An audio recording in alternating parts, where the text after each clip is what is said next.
What's up, 4 for 4? This is the DFS MVP podcast for week 14. Just a regular old week in the DFS space. We're, of course, going to go through it. We've got 6 teams on by, so sort of a shorter slate, but a massively important week for season-long leagues, best ball leagues, basically every other format of fantasy football. So should be a fun one. So far, we've had just one game. We had the Packers and the Lions last night. How did things go for you guys last night? I'm of course here with Davis Mattek and Pat Kerrane as usual on the socials. They are at Davis Mattek and at Pat Kerrane. I'm at PlayerQ DFS. How do you guys feel about how things went in the Packers-Lions game last night? Too much Josh Jacobs. Yeah. Can't really complain. Agreed. Though. Like, I don't know. What can you do? What can you do? Davis, did I not see a tweet from you saying that you were flag planting Josh Jacobs yesterday? Yeah, I didn't get rich though because Tim Patrick was the optimal. Oh, yeah. So the optimal captain. I had the winning lineup, but duped a billion times. The winning lineup with Josh Jacobs and Tim Patrick flipped. So yeah. And I'm never gonna have that. I don't play cheap captains really. I don't usually either. I weed those out of my pool because this is kind of neither here nor there, but those are actually some of the worst lineups in the field because they get duped so heavily. Because what happens is everyone plays the same cheap captain, and then they play the 5 most expensive guys after that. They're really bad. I always say, like, if you're going to use the cheap captain, you need to leave some salary on the table because of that reason, because everybody just does the exact same lineup when they do it. What about for best ball? I mean, yeah, Josh Jacobs killed me. I have 5 total shares in Best Ball Mania, and none of them are like within 70 points one way or the other. One of them is advancing, so that didn't help me.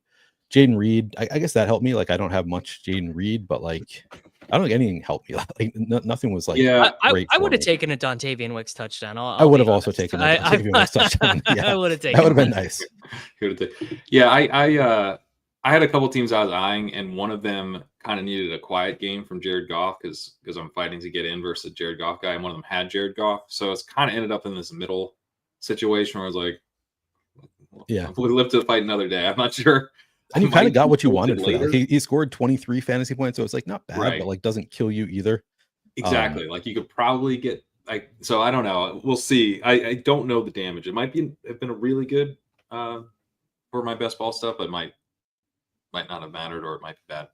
Kerrane, the league that I'm sweating is the Dynasty League that you and I are in, the best ball Dynasty League, the one where I you out-tanked me after where I out-tanked you. Yeah.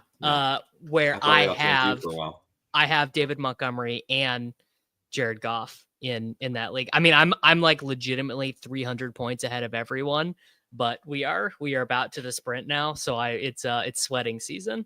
All right. Fun. So wait, so you're not tanking, you are like we both tanked originally and then built. Oh, I see. So you're doing well now. It's kind of like a legendary league amongst all of us nerds who do content because we're all in it together. And I drafted like truly one of the worst teams of all time.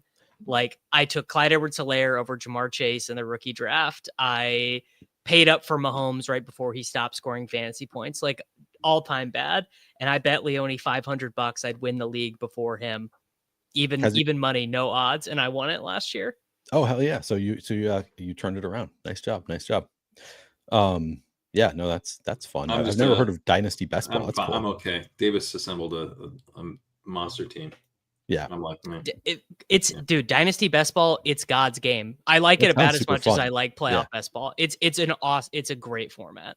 Yeah, maybe I'll try and talk some friends into doing a Dynasty Best Ball. I'm also not in I've never been in an NFL Dynasty League, so just that would be fun. But yeah, Dynasty Best Ball seems like the way to go. We might have an opening, Neil. We might have an opening. If you do, let me know. I would love to. I will.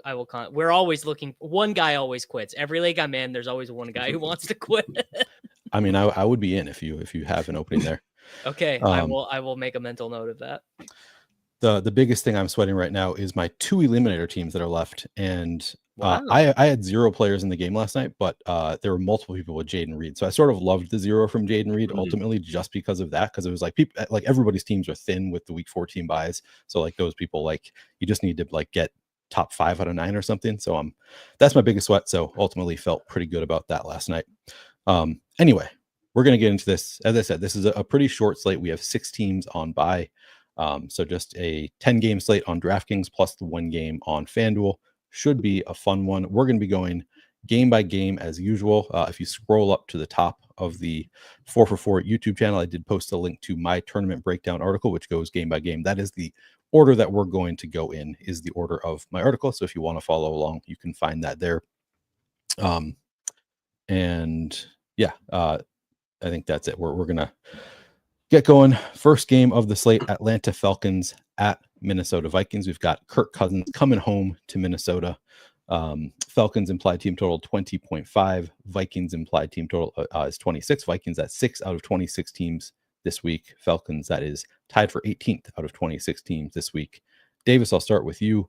Anybody you like from the Falcons or the Vikings? If Justin Jefferson cannot get 8 for 127-1 in this game, what has even become of this fantasy football season? This is a prime matchup. They have like a very healthy team total. The Falcons give it up to boundary wide receivers. They also give it up to wide receivers who are good. Like, just look at the wide receivers who've smashed against the Falcons, and it's just like every prototypical wide receiver one smasher. The only thing that can prevent, it's so funny, the only thing that can prevent a Justin Jefferson smash here is Kirk Cousins. Kirk Cousins has 6 interceptions and 0 touchdowns over his most recent 3 games. If we can just get a not even a good, just a mediocre Kirk Cousins game here, we can get the Justin Jefferson thing. Like, obviously, worst case scenario is 2 picks immediately from Cousins, and then it's just Aaron Jones. Like, that is me living in jail. But the thing is Jefferson's not going to be chalked this week.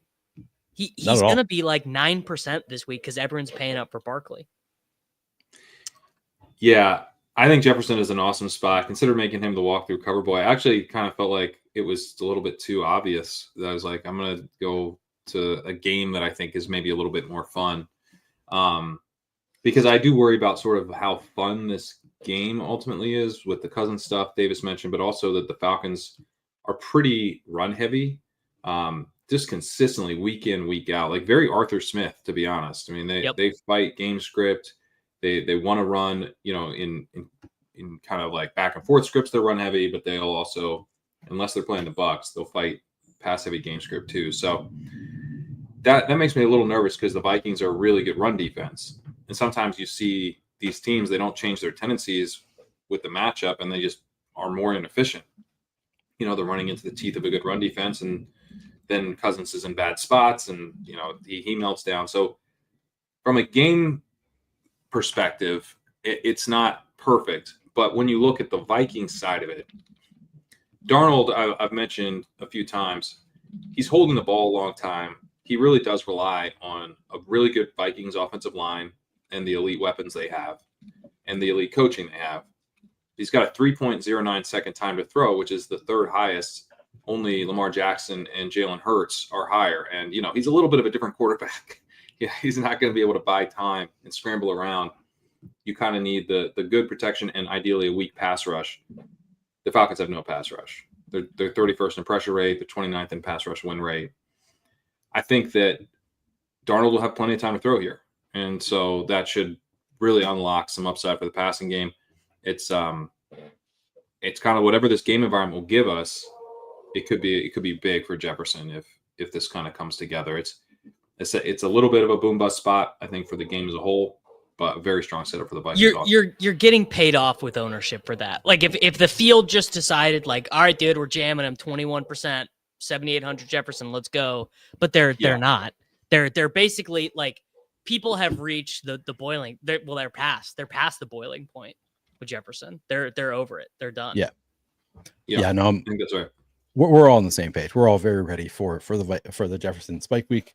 I'd definitely be here for it. Are you going to any Sam Darnold with Jefferson, or do you just like Jefferson? He's right now projected to be the most owned quarterback of the slate, which is crazy. Like, Hawkinson's pretty cheap. Addison is very cheap, but it's like, I don't know, man. It's kind of the Purdy problem where he never gets enough pass attempts to go.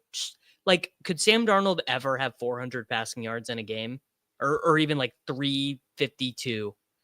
It'd be more like a Goff game where he throws 4 touchdowns on it's more 210 Goff. yards. Yeah. Maybe if Kirk goes off, then they would start throwing a little bit more.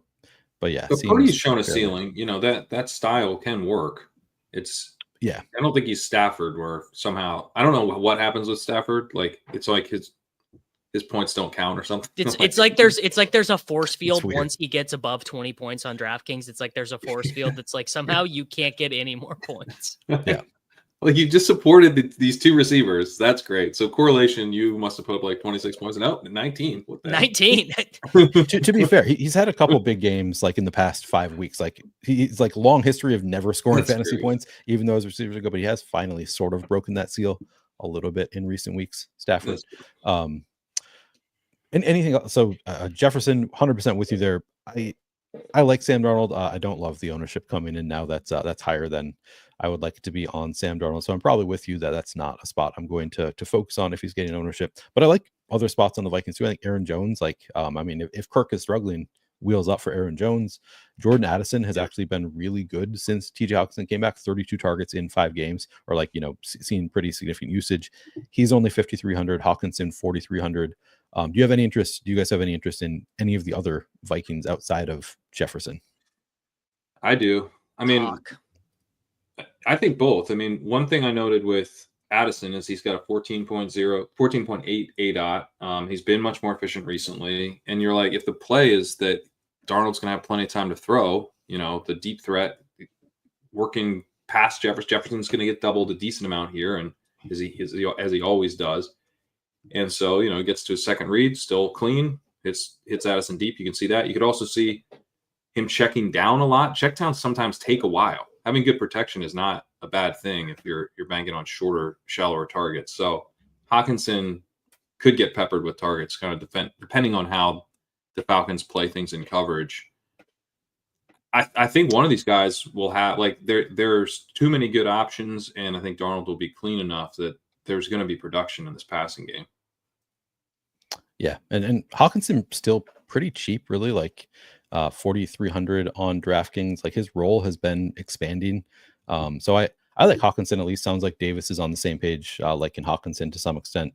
Addison, I think, is playable, not like a priority for me. Worth noting, Josh Oliver's going to play this week, and Okay. there was a huge change in his snaps with Oliver in and out. However, he's now, what is he, 4 weeks back from the injury, so it probably matters a little bit less. Yeah, he looks quite good. So I'm not worried, quote unquote, about Hawkinson, but I don't know if it's like the thing is like Sam Darnold doubles.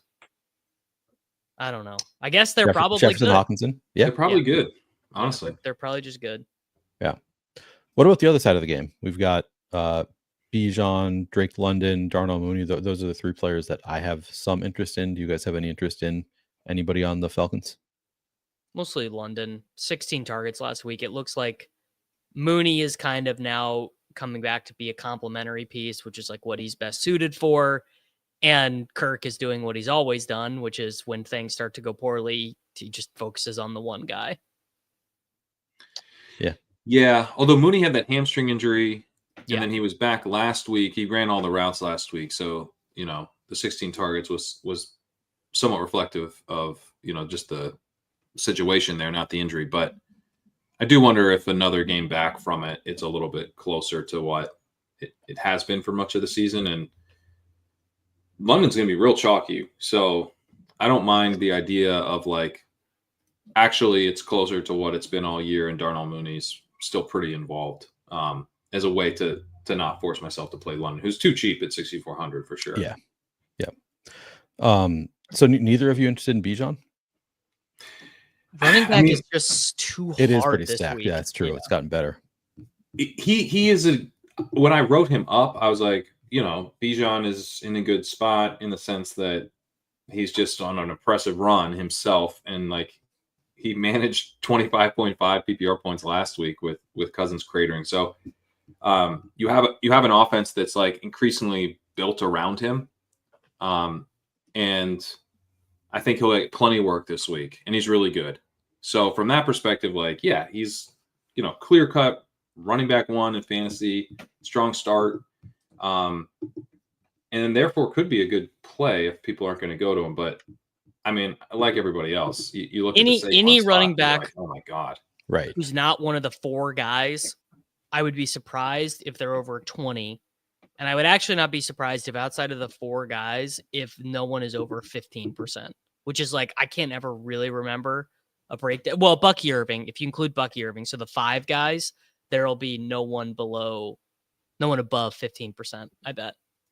So we'll get to those guys as we get to those teams, but just off the top of my head, Saquon, Kamara, Guerendo, and Braylon Allen, the 4 guys, and Bucky, and Bucky the 5th if he's active. Okay, yep, yeah, same page as far as chalk goes, but we will talk about those players as we get there. All right, let's move on to the second game. I'll go to Pat first for this one. It is the New Orleans Saints at the New York Giants. The Saints have an implied team total of 22.5. That's tied for 13th out of 26 teams on the week. Giants implied team total 19. That's tied for 22nd out of 26 teams on the week. Pat, how much interest do you have in anybody in the Saints and Giants game? I mean, what if an entire offense became one over the hill running back? That's the question that week 14, 2024 is asking. And turns out that guy's a really, really strong play, even if half the field's going to play him. Yep. Kamara projects extremely well. No Taysom Hill. So that's the, one of those things that you don't think of a tight end really affecting a running back, but a hybrid player like Taysom Hill, going to just means, he's not a tight end. He's more of a running back than a tight end. Right. That's really what he is. Is mostly a running back who plays some tight end, plays some quarterback, but yeah, mostly a running back. Kendry Miller back. Do we care at all about Kendry Miller making is this his season debut? No, I care from a cope perspective. Okay. Yeah, it's good cope. Kamara's not going to bury me this week. Kendry's back. I'm okay. Yeah, yeah, yeah. But ultimately, probably just the Kamara show. Okay, we just got another update on Kenneth Walker, uncertain for week 14, so nothing has changed there. Seems like he's a legit Q. Yeah, so that's another running back who Zach Charbonnet may come into play later, but we'll talk about that when we get to that game. So yeah, Kamara 8,000 on DraftKings, 9,200 on FanDuel. He's a lock in any kind of cash game setting. The ownership will be there, but he's going to get 10 targets in this game and 22 carries and just going to be awesome probably. So nobody has any issue with playing Kamara, I assume. Yeah, and I'm in a normal slate, maybe I'd be a little interested in Tracy or Wandale, or it's just there's just no point. Tyron Tracy is $800 more expensive than Braylon and projects, I think 4 points worse or something. It's just if you're playing the Millie Maker, I don't know, if you're in these lottery fields, this will be a generational spot to not play the chalk, where it's just dude, you could just play James Conner and Tyrone Tracy and DeAndre Swift, who all project fine, and you could take huge overweight stances on those guys. And by that, I mean, if you have 8% of those guys, you're going to be double the field. The problem with Tracy, I think, is that it's just kind of a feel thing, but it's tough to see a huge ceiling from him. So you're kind of more I'm getting, 19, 20 out of this spot and at a good price and feeling good, it mixes well with other stuff, and I'm gonna find my tournament winning scores elsewhere. But I don't know if that's the week to go off the board to try to do that. But maybe I'm wrong. Yeah, there's a lot of good chalk on this slate, so it is a little bit tough. I do think Tracy I wrote up as a play, and again my write up when the plays I'm recommending are typically more the largest field stuff. So I think that he's a fine play in large field stuff, but I wrote him up as just an MME play. I wrote up so. Neither of you any interest in Juwan Johnson or MVS? Juwan Johnson, I think, is more legitimate. Yeah. No, Johnson is cheap. You kind of need cheap guys this week. He has spiked in this exact situation. He's spiked in these situations before where one of the other primary guys has been out. Now, Foster Moreau has been way more involved than I anticipated, to be frank. So maybe Foster Moreau is the play, but if you told me Johnson's going to run 77% of the routes, I'd be pretty into him. He was at 79% last week. There you go. Yeah, I could see that for sure. I mean, they're running out of weapons. It's not Taysom's out. doesn't really like Taysom, not a tight end, so it's not a 1-for-1. He comes in, but like they just need more dudes. Taysom does legit play. He plays about 30% of his snaps as like an actual tight end. Sure, he does run routes. Yeah, he has a mixed role. Yeah. Someone in the chat just asked that. How about week 17 last year, brother? Yeah, tight end one.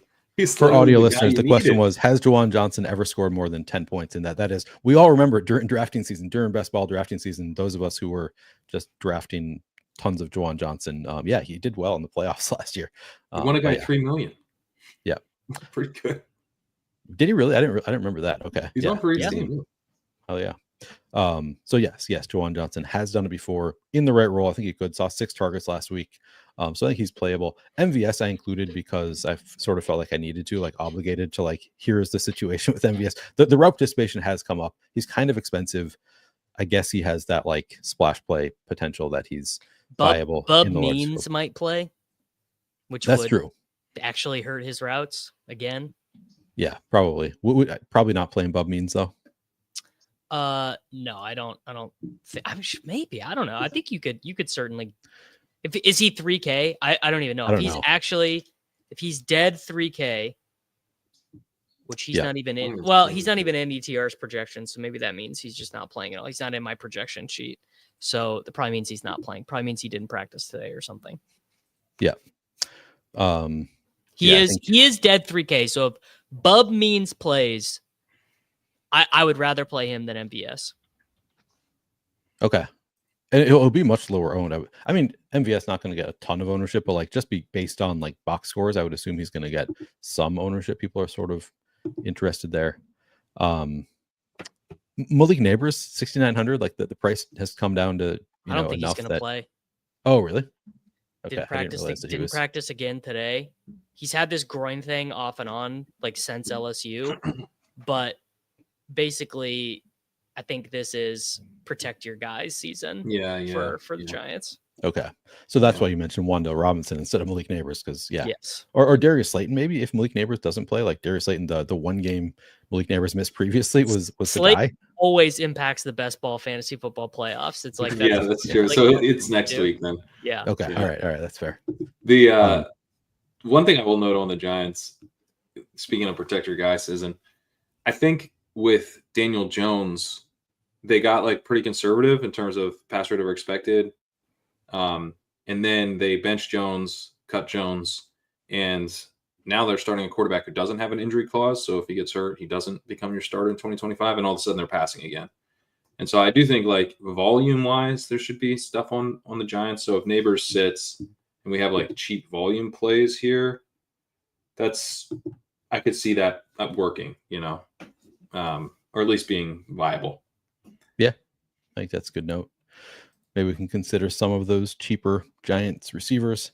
But yeah, I think the general takeaway is we're enthusiastically playing some Alvin Kamara. The field is enthusiastically playing some Alvin Kamara. Everything else is just kind of you can sprinkle them in a little bit. Yeah. All right, Jacksonville Jaguars at Tennessee Titans. This one going to Davis first. Jaguars implied team total of 18. That's 25th out of 26 teams on the week. Titans implied team total 21.5. That's 16th out of 26 teams. Davis, who do you like, if anybody, from the Jaguars or the Titans? Only playable guys I see. The first is I'm not buying what the optimizers are selling on Will Levis. If I am punting quarterback, I'd prefer to do Jameis or I'd prefer to do Aiden O'Connell. O'Connell will actually be like legitimately chalk. Every fantasy football tout has been like, Aiden O'Connell, 4,800, It's like, okay, I get it. Brian Thomas Jr. Brian Thomas Jr. is like insane salary leverage on Jacoby Myers and on Juwan Jennings. Jennings and Myers each project for about 25 to 30% ownership.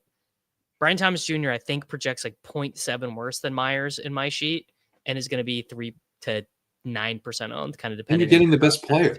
And you're the best getting player the best of the three. True. DFS is pretty hard in 2020. Like it's pretty hard to win.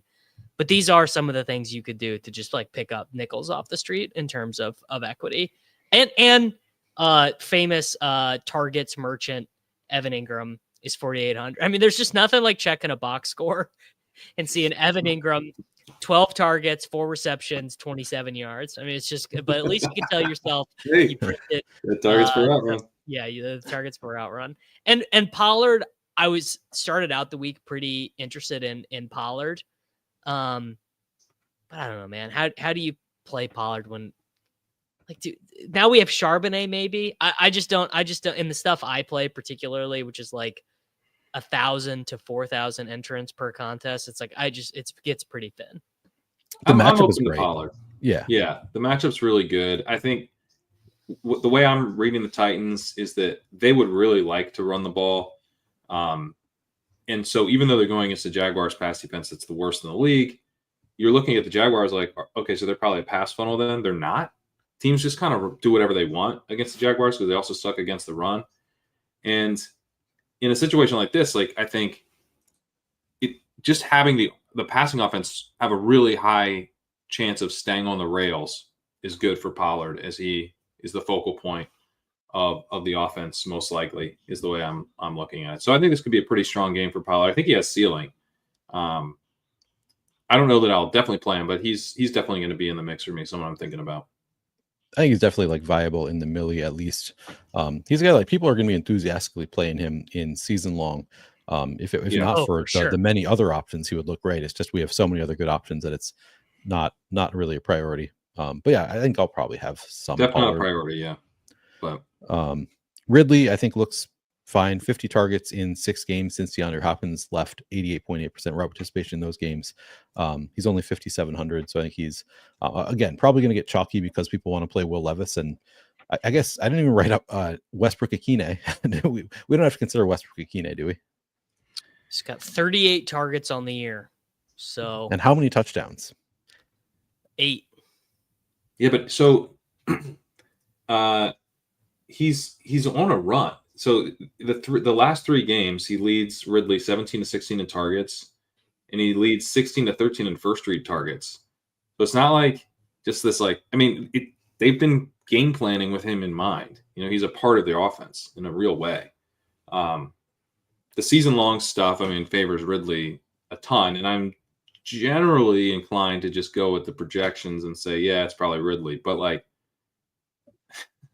you know, if like Levis Ridley is going to be popular, and I could just do Levis guy he keeps throwing touchdowns to instead of Ridley, I don't know. That to me is more like Millie stuff, but yeah, no, that's definitely like a Millie play for sure because he could definitely goose egg too. Like for sure, that's a good note. I did not realize that he was out targeting Calvin Ridley over the past 3 weeks. You say 3 weeks, yeah, and it's not just.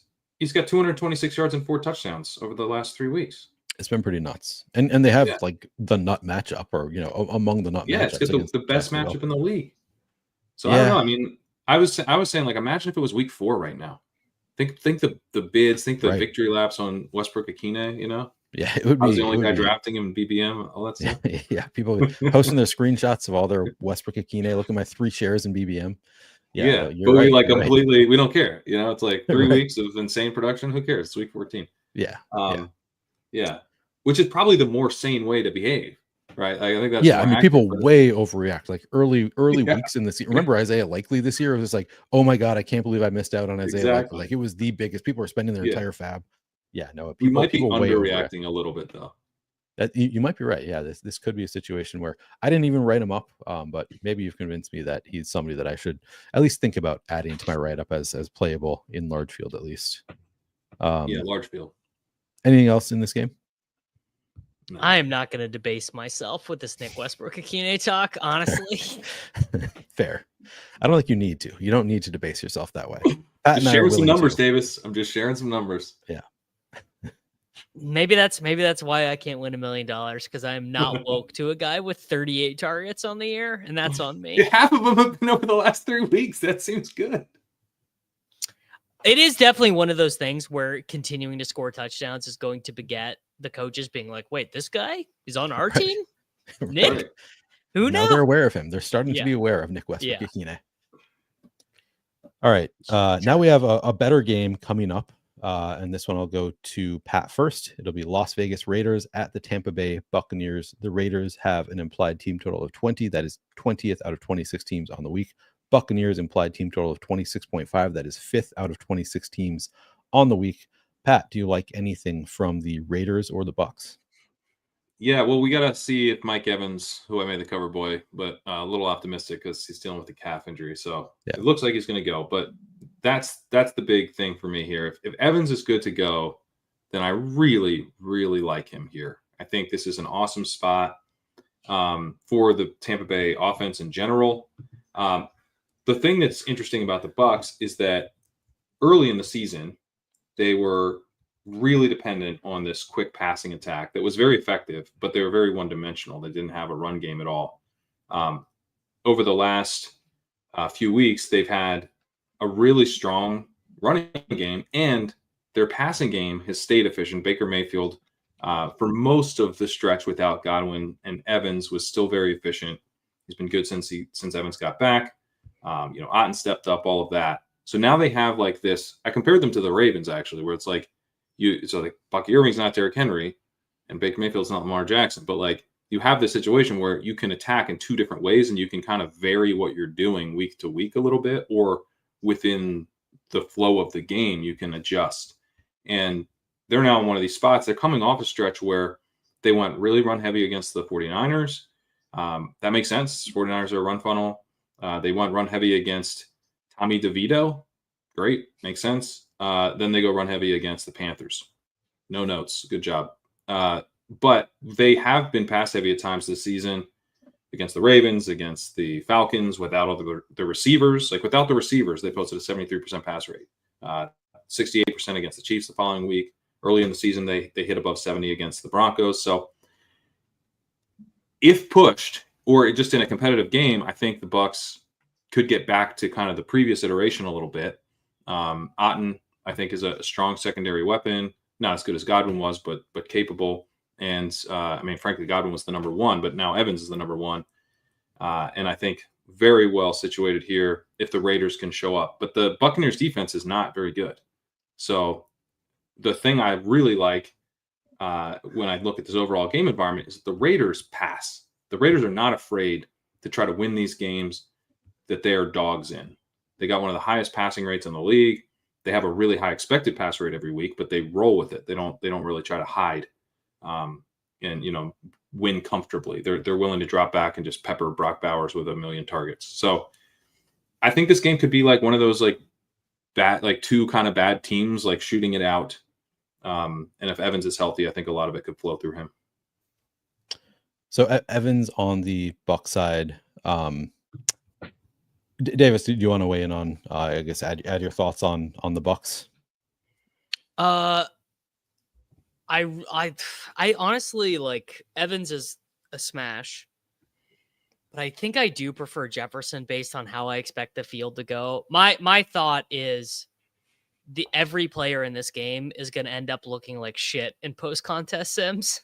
Like you're going to run your stuff on Saber Sim or whatever after the contest and be like, what do you mean you played Mike Evans at 37% in the spy? What do you mean that Jacoby Myers was 26% owned?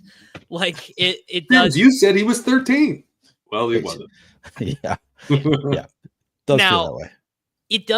That doesn't mean that these are bad plays. It doesn't mean that. It's just like, just know whenever you're building your stuff, the ownership is wrong. It's all too low. It was the first thing Pete said to me this week was, "Oh, dude, I love AOC this week." Like first thing I knew about this slate was that the thought leader himself loved AOC, and everyone's he's 4,800. He's like generally been good for fantasy when he's played. The stacks are so easy. There are two guys on the team that they throw the ball to. No one else gets the ball. There's one guy on Tampa Bay that gets the ball when they throw.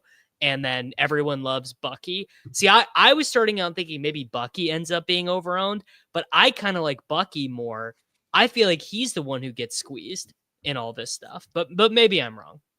Well, he had the injury designation for much of the week. The question does he not now? Does he not still? No. I guess he did. He has a Q tag on the final report. Okay. Because I was going to bring up like, what if Bucky sits? Like, do we add another potential running back here in Rachaad White or Sean Tucker? I mean, Rachaad White would say I regret to inform you that Rachaad White would in fact be a play against the Las Vegas It would be a Raiders. good play. It would be a good play. If Bucky sits. Yeah. Yeah.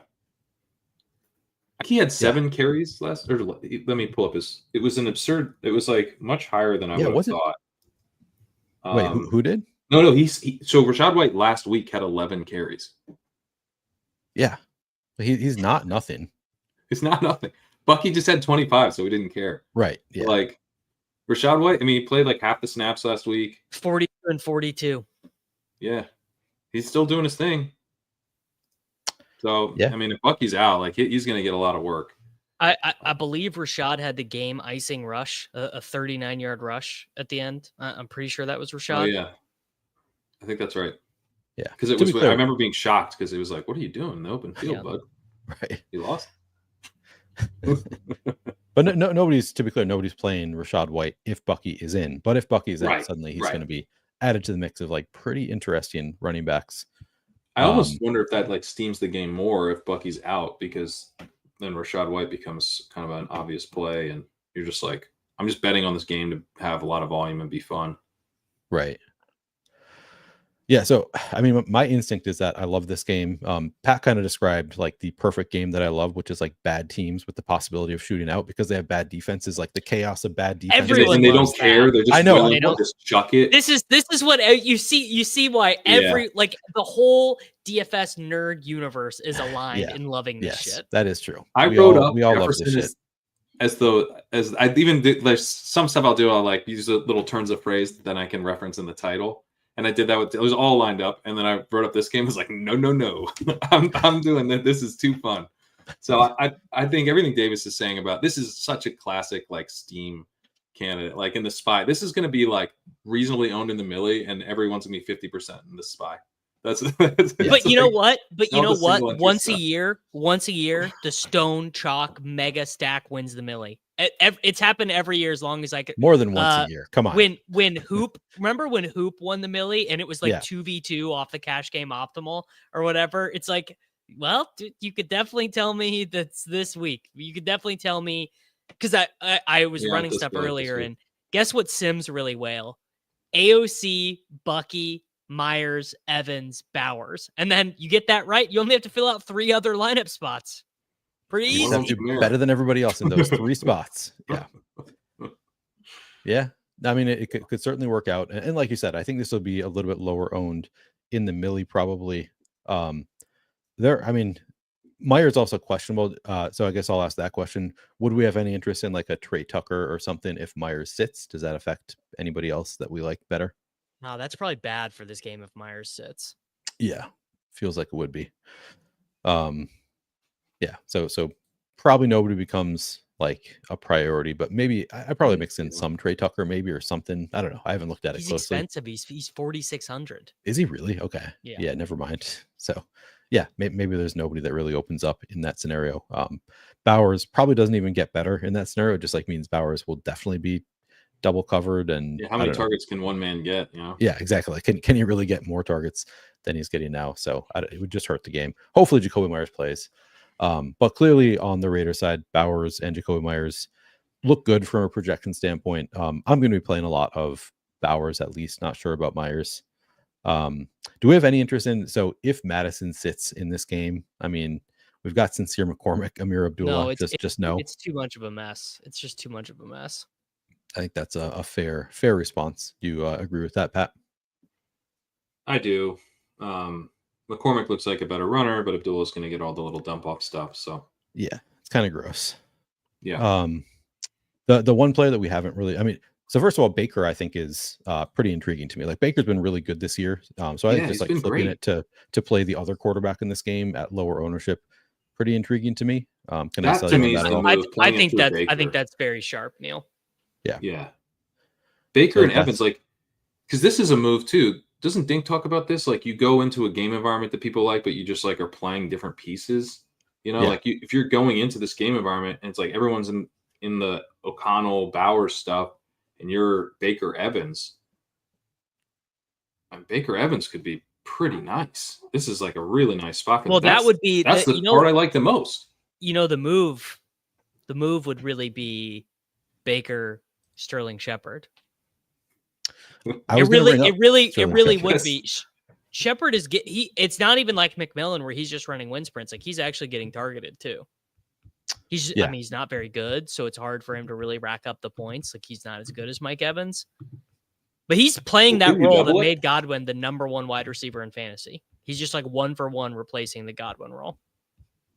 Yeah, I was actually, so I didn't write up Sterling Shepard, and as I was looking through this, I realized that I made a mistake. I meant to write up Sterling Shepard. I drafted him in the cage match this week. Derek Brown, super into Sterling Shepard. Seems like it's a pretty good matchup for 14 targets the last 2 weeks. Yeah, and he's what, 4,000 How many yards, on Davis? DraftKings? How many yards? That's not relevant. It's not relevant to what we're doing here. But he does have 16 yards on 7 targets 2 weeks ago. That's 16. It's not great. It's not great, but it's a great matchup. Feels like he could get it's there. It's a great matchup. I actually think that's a good shout. Like I'm more likely to play it as like a double with Evans than to play it through Shepard. But like just at one, yeah. But Otten is going to be pretty popular, it looks like. So just like going and grabbing the pieces no one wants that are like good pieces in a great game environment, it feels pretty awesome. Yep. And you just mentioned Otten. He was the other one that I was going to give a shout to. Just I think he had like 7 targets last week or something like that. Like he, in the 2 games, he has 10 total targets in the 2 games since Mike Evans returned. So I think he still has like somewhat of a role, but he would be like a big target for me. I think if Evans were out again, suddenly it would just be like back to the Kate Otten show. Would you agree with that? Because he was up to like 5,500 for a while. Otten is, yes. I think you're very directionally accurate here. But wouldn't he become? He's already chalky. So if Evans is out, wouldn't he just become like part of the bring back on all this? I'm saying even if Evans is in, he's just good. I think I like him better if Evans is in because he's going to be a little more tame. Agree. Yeah, I guess depending where you look, he was not chalky the first place I looked, but now I'm looking at a new place, and yeah, he just does look kind of chalky. So you're right. A bunch of places have not reran their stuff since Brees is probably not going to play. Yep. But yeah, Otten. Probably better. You're right. If for GPPs, if Evans is out, I'm guessing he would become a cash game play if Evans sits, but we can worry about that later. Anything else from this Raiders Bucks game? Or not at all. Not at all. Well, we should talk a little bit about Bowers. Like, I think the move might be playing Bowers neutral of this game with no other pieces from this game. Because that I feel like his ownership is going to be very high, but it's going to be really highly correlated with I like that. With AOC and Baker and Evans and Buck. Like, it's just going to be very highly correlated with this game, I think, it seems. I could also see this game kind of being a little bit of a flop, but Bowers having like 15 catches. 13 catches, The Trey McBride. We call that the Trey McBride. Except for maybe scored the touchdown too. Could he score a touchdown, please? Yeah, right. Yeah. No, I think Bowers just looks awesome. He's 6,500. I still don't think that's expensive enough. Just they target him nonstop. He's really good. Yeah. Nothing negative to say there. All right, let's move on to Cleveland Browns at Pittsburgh Steelers. Browns implied team total 18.5. That's 24th out of 26 teams on the week. Steelers implied team total 25. That's 8th out of 26 teams on the week. Davis, I think you already mentioned that you have some interest in Jameis here. How much Jameis interest you have, and are you playing anybody else from this game? Yeah, this will be the one way I get to get weird this week, because it seems like despite him literally throwing for 400 yards on national television 5 days ago, people are like, well, that could never happen again. There's no possible way that the team, like, there's no possible. It's the Steelers, dude. It's the steel curtain. It's not happening. Yeah, Jameis at 3%, Judy at 11%, Elijah Moore at 9.7%. David Njoku at 8%. I mean, these are just, you don't even have to squint to see it. I mean, they got over the game total in a game where it was 20 degrees and snowy versus this team, like, and I keep waiting for the other shoe to drop. Like, oh, they have Chubb back. This is the Browns. They want to go run heavy, and they never do it. Every game It's like Dorsey, man. They have Ken Dorsey now. 42 pass attempts for Jameis again. Who could have seen this coming? Yeah, it's a beautiful thing. It's a beautiful thing to watch. Yeah. I didn't write up Jameis, and I really gave a lot of thought to it, and then just didn't, because I was like, he doesn't project that well. He's playing the Steelers. I don't feel like I need to. Bad. But I think you're right. Like he is one of those. It's like, maybe throw the projections aside. Like, you can certainly make a case because he throws it, like you said, he could throw it 55 times in a game, and we're not going to be shocked. Yeah. So yeah, I think makes sense in a GPP. Jameis pick 6. You're just like, all right, let's go. Fire up the fantasy point machine. Yep. You know. Yep.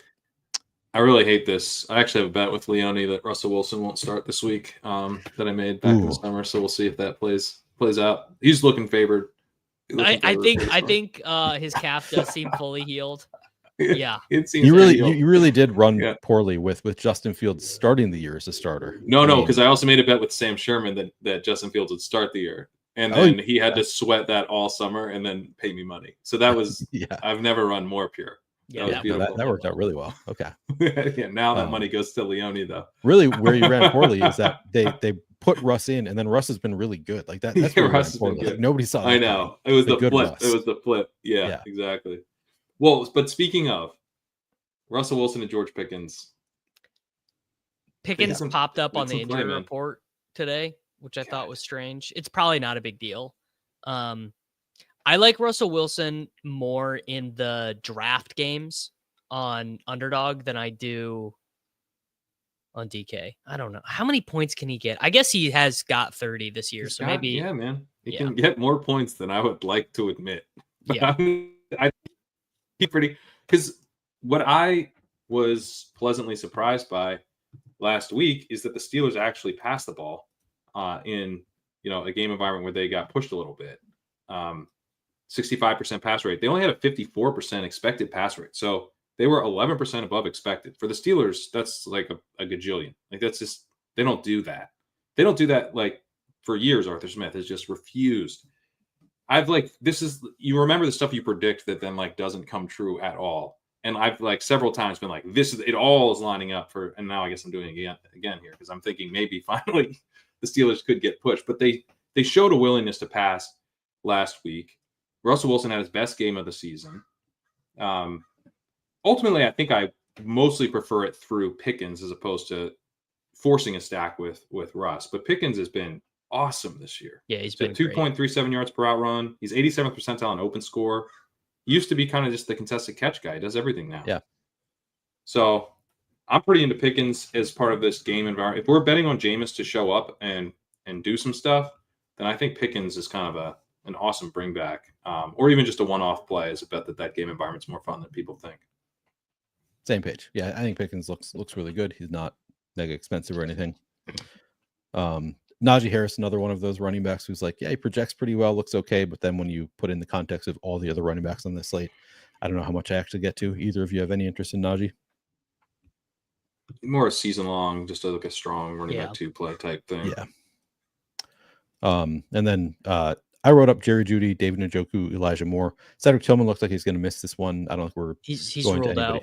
Okay, he's ruled out. So it's actually really good for Moore, Njoku, and Jeudy that Michael Woods played over Jamari Thrash in the last game, because Michael Woods is your classic Nick Westbrook-Akine. You're like cannot earn a target to save his life type guy. Whereas Jamari Thrash would have been like a targets per out run guy. So it is just setting up for Jeudy, Moore, and Njoku again. Moment of silence for my big board bags there. Jamari Thrash.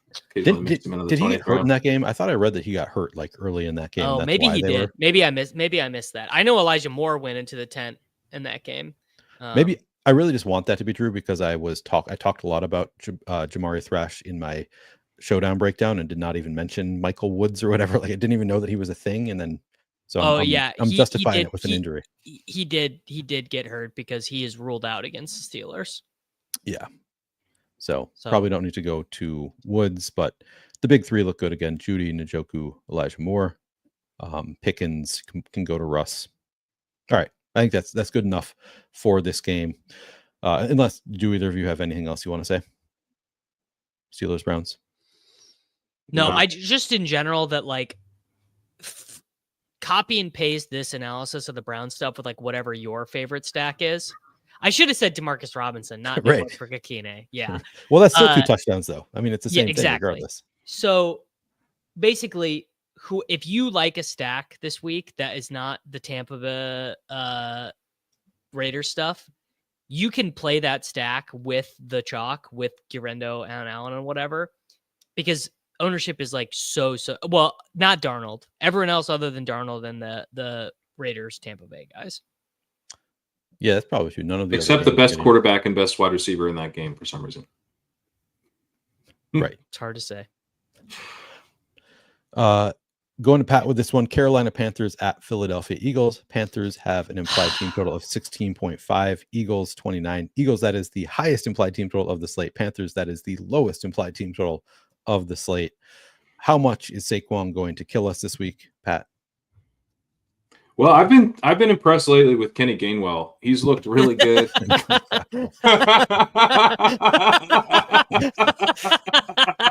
God, I hope it's a game.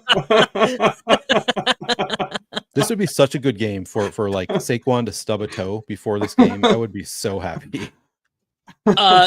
Neil, actually, you wouldn't. This game in the grand scheme of things means nothing.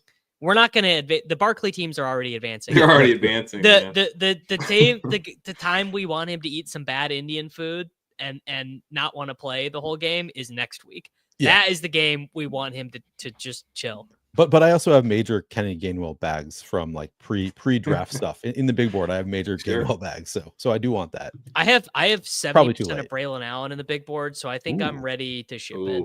Ooh, yeah, you are. That'd be nice. That'd be nice. No, I mean, like everything that anyone would assume about this matchup, I am here to affirm. It looks like an absolute smash spot for Barkley.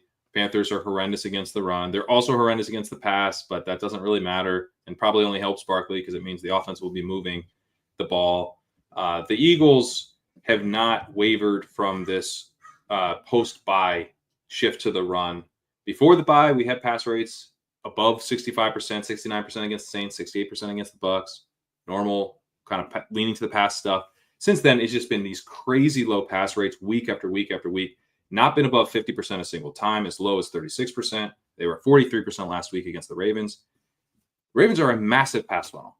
If you go in with a 51% expected pass rate against the Ravens, and then you post minus 8% PROE and minus 13% on first down, you are committed to the run. And by the way, it works. You win.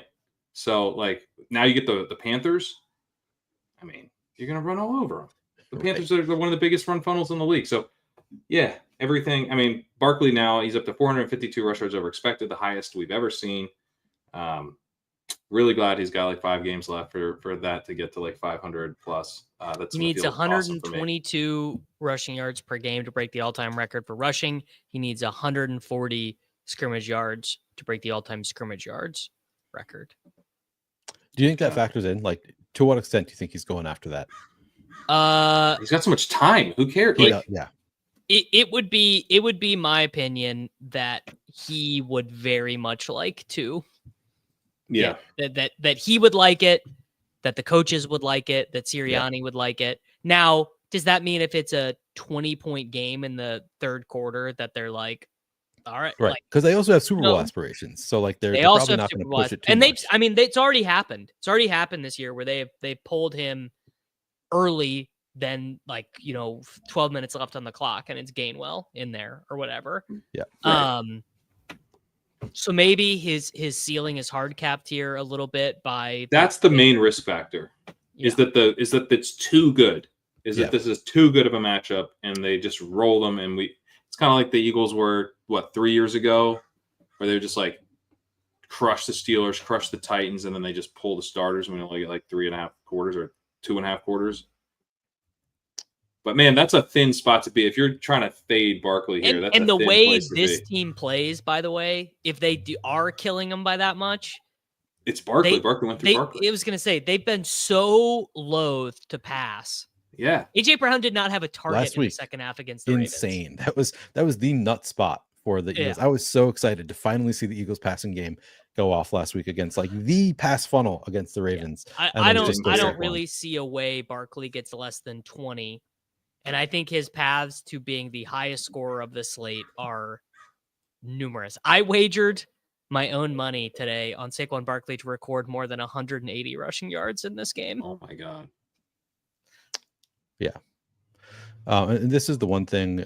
Remember, Sirianni literally asked him if he wanted to go back into a game to hit 100 or whatever it was, and he said no. So like maybe there's some, but I don't know. Just like he's got the clear path to being the rushing leader. I think it's now enough in his head to know that he can be the all-time rushing leader. That I think this is a different thing.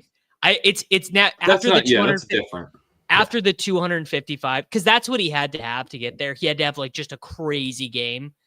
So he gets 255 rushing yards against the Rams. And now he's like, okay, it's time. These guys want to have that place in history. So I think, of course. And who's better to do it against than the Panthers, buddy? Like it's not going to get, the sledding is not going to get easier. Get your 300 yards. Adrian Peterson missed the all-time rushing yards record by 8 yards. Yeah. Brutal. Yeah, Saquon, he can get there if he wants. Like if he wants it, it is his, as long as he doesn't get hurt, obviously.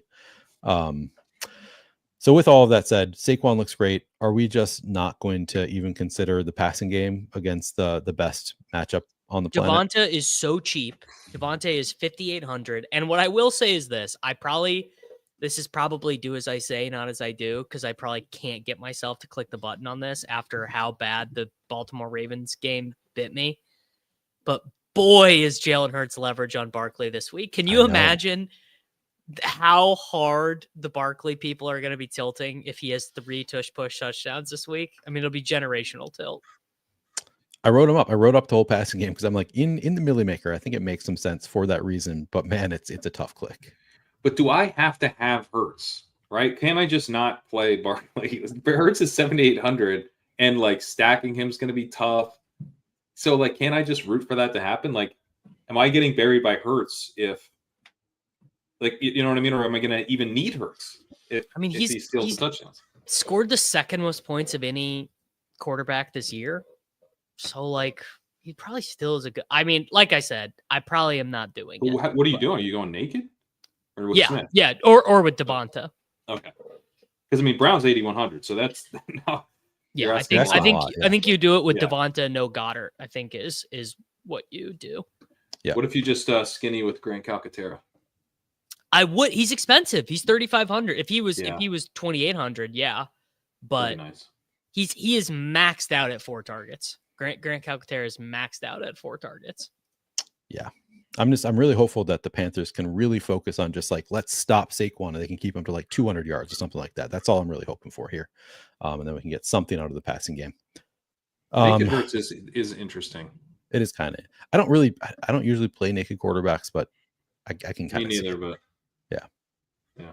Just hope he spreads the ball because we have AJ Brown so expensive. Like maybe he could spread the ball around enough that it could work out. You're still like, then you need to hit the lotto with all of your picks anyway. Like you're not reducing the number of things you need to get right. So there's still, but kind of interesting. You guys doing anything on the Panthers? I do like Thielen. I legitimately like, I know he's going to get locked down by Reed Blankenship and Cooper DeJean, the exciting white versus the exciting white. But Thielen is about to go on the run that he went on last year, where he averaged over 19 points per game for 6 weeks. Like, he's healthy. He's been on the IR, eating good, on the exercise bike, not getting tackled. He looks. Hands are still as good as ever. Hands are still as good as ever. Yep, I can see that. I don't remember who I went to first last time. And you went to me. All right, then I'm going to go to Davis first in the Jets at Dolphins. Jets have an implied team total of 19. That's tied for 22nd out of 26 teams. The Dolphins implied team total 25.5, 7th out of 26 teams on the week. Davis, who do you like, if anybody, from the Jets and the Dolphins? And I, in my write-up, did not know that Breece Hall was going to be out, so I'll note that I've got to add Braylon Allen there. But Davis, who do you like? I like Braylon Allen. Hot take, I like him more than Guerendo. I think he, despite having a worse team total and a worse matchup, is a better play. Expect him to be a little bit less owned. I expect there to be some frenzied concern about Isaiah Davis playing passing downs and things like that, to which I say, you guys just got to learn ball, man. Braylon Allen, if this game is even remotely competitive, Braylon Allen is rushing 22 times for 112 yards and a touchdown. It just like really good. I watch him play a little bit. Just like watch his Just Bombs highlights or something. He's really, really a really good run. This is not like, it's not like Guerendo filling in, where Guerendo actually, this is very funny. Guerendo had to transfer from Wisconsin because he could not rest playing time away from 17-year-old Braylon Allen. Guerendo was at Wisconsin for 4 years, couldn't get on the field, transferred to Louisville, was a backup there, then had to wait for Jawar Jordan, who couldn't make the Texans, to get waived. Basically, what I'm saying is I think Guerendo is probably pretty bad, and I don't think he understands the zone blocking scheme, and that's why he was behind Mason. He just runs real fast. He just runs real fast. And not to say Guerendo is a bad play, because I don't believe that at all. I think Guerendo is a good play, but Braylon is a better play. And in the context of this slate, A-Chain, I'd be stunned to see A-Chain higher than 4% in any contest. And it's like, dude, Devin A-Chain is a massive home favorite against a team that is completely given up. Like this, what if this is the game? What if this is the Broncos game? What if this is the game he just wakes up and scores 4 tuds? Yeah. What if? And he takes all of the Raheem Mostert too, so he scores 99 fantasy points himself. And that was the game. By the way, the game against the Broncos, the deal was they gave up. Well, guess who was very close to giving up? A team that just placed 3 of their defensive starters. What do you mean very close to? Right, yeah. Dude, Aaron Rodgers threw a block last week. You remember that block? Aaron Rodgers doesn't give up. Everybody else is giving up. Yeah. Yeah. Yeah. Yeah, I love the A-Chan call. That's a really nice one. The Jets are a pretty big run funnel. The Dolphins have this passing game that is like really built on getting the ball out quickly. They're obviously a lot of that's flowing through Jonnu Smith, but a lot of it flows through Devon A-Chan as well. His 16% target share is the second highest in the league. I think, he'll have both rushing and receiving production here. The Jets are a run funnel because they suck at defending the run. They're 27th in EPL upper rush, 25th in rushing success rate against. And I think this Rodgers stretch is kind of like, I think he's done, guys. Like, oh yeah, maybe he's not controversial anymore, but yeah, like, I pulled up the EPA chart for weeks 10 through 13. He's like the worst quarterback in the league. Cooper Rush is right next to him. I think Drew Lock is like a hair worse in EPA per game, but better in success rate. Like Rodgers is down here where we usually found Zach Wilson. I dug into it a little bit. Honestly, for the whole season, but especially the last 3 weeks, you look at his quick throws. He's throwing quick a bunch. That's been kind of a Rodgers thing. In 2021, one of his MVP seasons, he had 99 EPA on 278 quick throws. That was the highest total in the league on quick throws, on the 4th most quick throw attempts. This year, he's generated minus 6.6 EPA on quick throws. He's attempted 232 of them, and only Anthony Richardson, Will Levis, and Bryce Young have been worse. So this super inefficient short passing game, the please don't hit me passing game. And I think that probably is good for Brandon Allen. Honestly, like, if my goal is to get the ball out as soon as humanly possible so that I don't get hit. And by the way, the Dolphins lead the league in time to pressure. They don't have they're 15th in pressure rates. They don't have like an amazing pass rush, but when they get home quickly. I think you get home quickly a couple times on Rodgers in this game. He's just gonna be like, cool, I'm done. I'm just getting the ball out to the first person I see. The thing is that he still is very accurate and still has the arm, but he cannot get his body positioned into the platform in which to deliver the throw. He'd be great at catch in the backyard. No one would be better at catch in the backyard than Rodgers, but like real football with the bullets flying, he looks 41. Yeah. Can relate to that. Poor Aaron Rodgers. Although I guess I can't relate to 300-pound men chasing me. So I guess I'm glad I'm not Aaron Rodgers out on the football field. But it could be good for Allen. It could be great for A-Chan. right? Like in terms of game script and all that stuff. That's one of my favorite calls of the week. I mean, huge ceiling on him. If you're gonna like not have Barkley in a lineup, it's nice to have someone who does have a pretty massive ceiling, even if he's way less likely to get there. Yeah, no, I think HN liked that call. Bill Byer says he can still throw a Hail Mary. Yeah, because they don't like go after him. They just let him sit back there and bomb it in a Hail Mary. They just throw everybody back. So he has that kind of time like a backyard. That is true. What about Jonnu at all, Davis? So like Jonnu in my sheet is projected as the second most raw points at tight end, but there's just something I don't believe about it. Does that, it's just like, I can't, I know he gets all this usage and he scored the long touchdowns. It's just, I don't know, man. I'd rather play Trey McBride or go cheaper, but he is a very That's very my good struggle too. I want to go to the more expensive guys. I'm like, I guess I'm kind of with you. Like, I see it. I think it makes a lot of sense.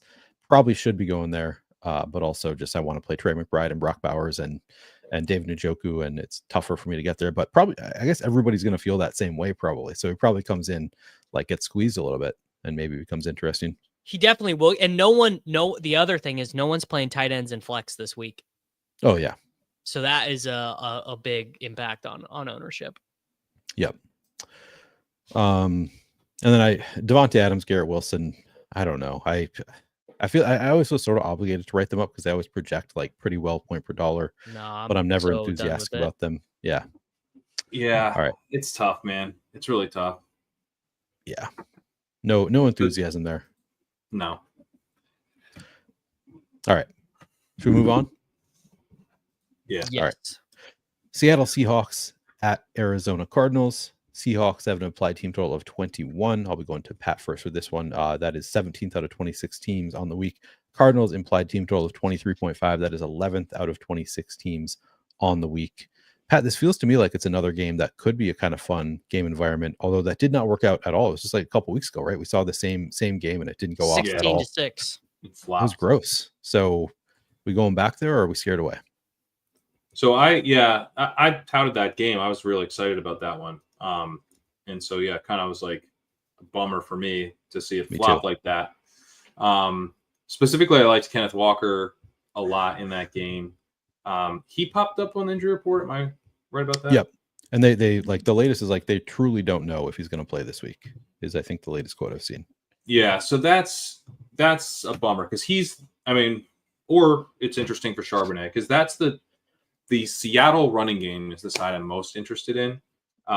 Looking at the Cardinals passing game, in the first 8 weeks of the season, they were really bad against the pass. They were kind of like Ravens, Patriots level bad, not Jaguars level bad, but pretty bad. Since week 9, they're up there with the Lions in EPA per dropback allowed. So much, much better. Helps explain why the game kind of flopped last time, or did flop. The Cardinals, though, have not improved on the ground. They're still just 23rd in EPA per rush, 27th in rushing success rate against. Now the problem. So the issue for me with the Seahawks is that they don't block well. The run blocking and pass blocking line is bad. The stats on both are bad. So the matchup, I think, is pretty important. Getting a weak run defense to go against. Walker, if he's healthy, he has a 41% success rate this year, which is pretty good. He's been kind of a boom bust runner, but I kind of view his boom bust fantasy production more about the offensive environment and the blocking than I do about him this year, given that improvement in success rate. And I had a stat from NFL Next Gen I shared in the walkthrough that he's been contacted before the line of scrimmage on 54.5% of his rush attempts this season, which is the highest rate in the NFL. And despite forcing missed tackles at the third highest rate this year. So it's just like not been set up well. And I think that helps explain the slump. If he's healthy, I like Walker here. If not, I think Charbonnet is kind of interesting. But yeah, I guess I am kind of a little bit re-examining this matchup. I'm like, well, if the Cardinals are better on defense than I thought. They are playing like the ultimate bend don't break defense right now, and they're doing a great job of it. Yeah. So I don't know. I don't have a ton of interest in passing game stuff really in either side. McBride will get targets, but I think he'll also be played. So not someone I'm super excited about. Davis, how about you? I mean, I think it'll be really interesting. What do people do? Guerendo, Charbonnet, Allen, Bucky. Does that lead to people not playing Barkley? Does it lead to more people playing Barkley because there's more cheap options? Does it lead to people spending up on Jefferson? I will say an interesting thing here is the last 2 weeks, the Cardinals are actually positive PROE for the first 2 times all year. Marvin Harrison Jr.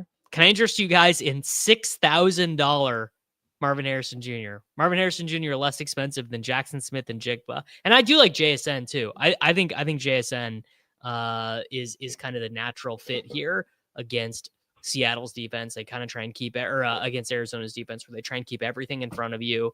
They're not trying to let Metcalf, get open on the boundary, which he is very wont to do. Yeah, I like JSN. In fact, Marvin Harrison Jr. at 6,000 does kind of feel like a pretty saucy 4% play, especially because you don't get this all this often where the coaches don't lie to you.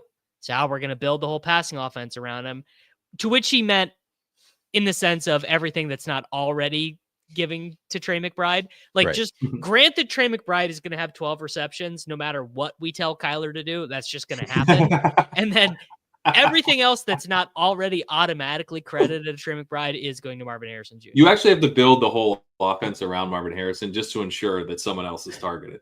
They would build it around Michael Wilson if they didn't have Harrison. Yeah. I think the Cardinals, the PROE stuff, they lost both those games and they ran really inefficiently in both games.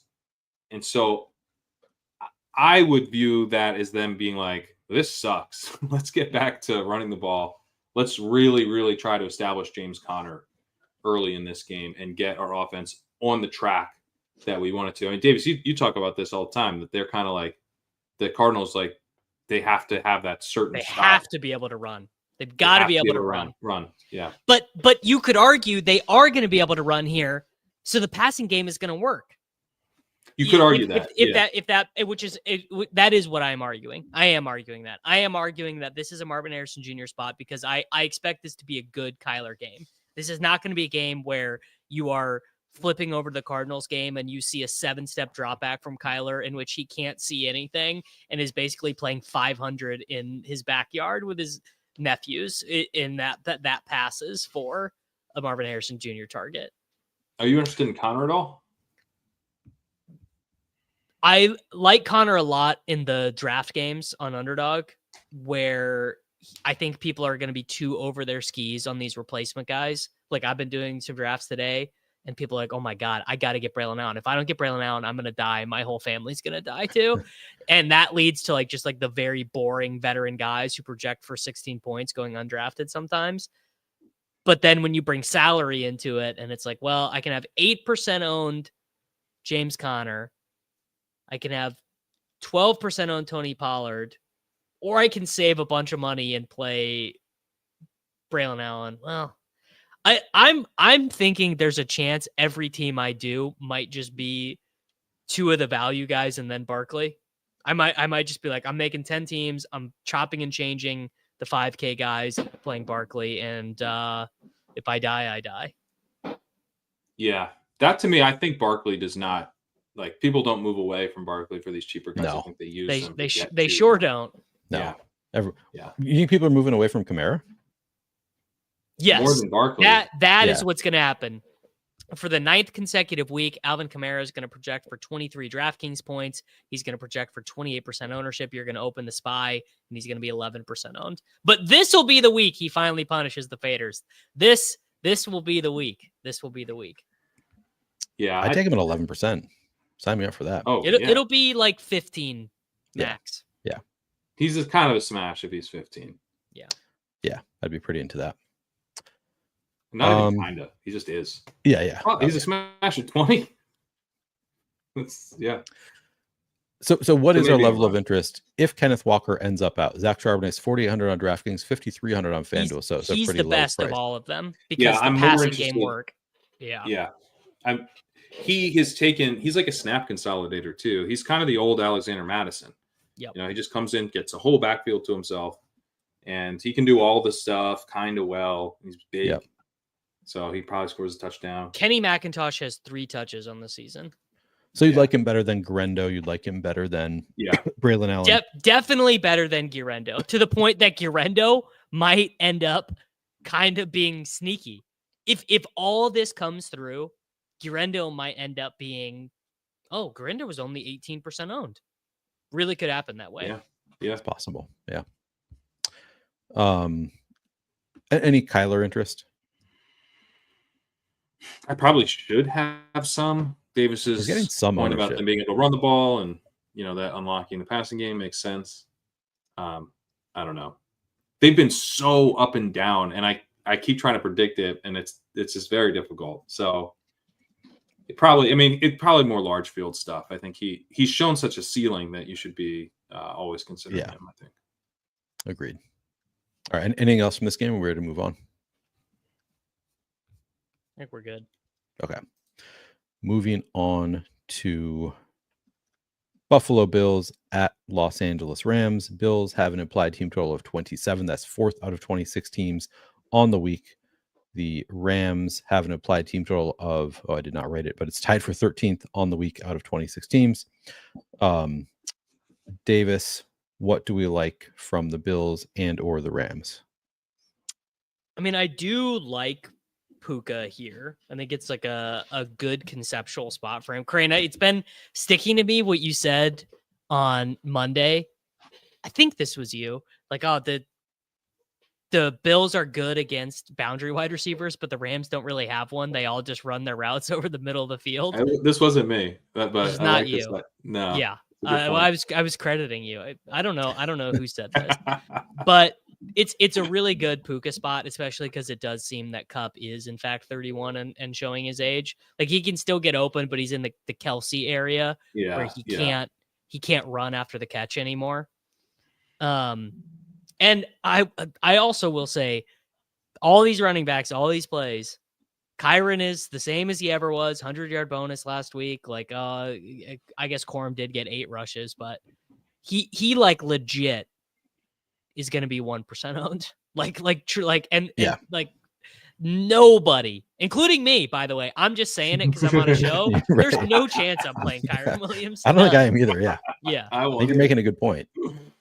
Like 100 yards and 2 touchdowns, well within the range of outcomes. Well within the range of outcomes. Well within the range, yeah. Yeah. Anything on the Bills?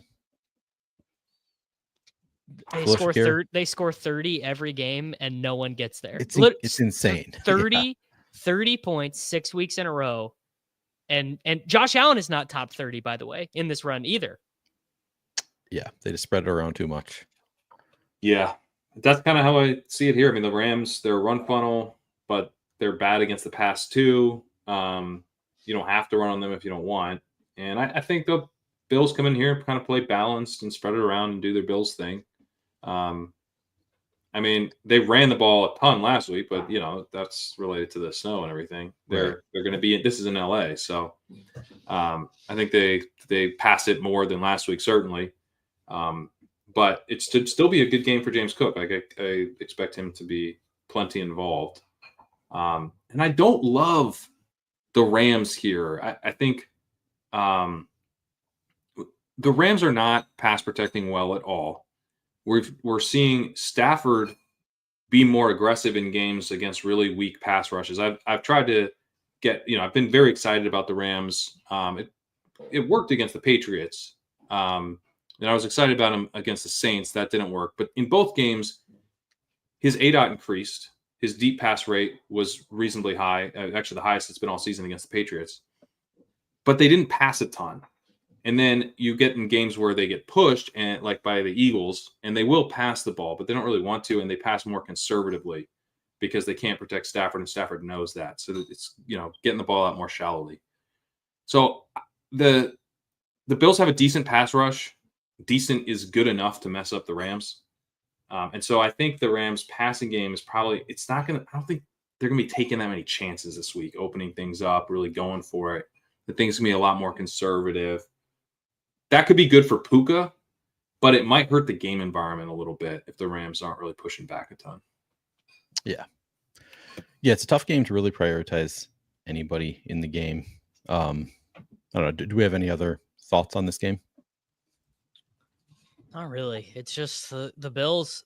They'll probably win this game, and teams can run on the Bills. But it's just like no, Puka's going to be, and Puka won't even like super get there. It'll be like 117 yards and a touchdown. It'll be really good, but it's not like Justin Jefferson. If he gets there in this game, could be like 39 points. If Mike Evans could score twice against the Raiders. Like it's just.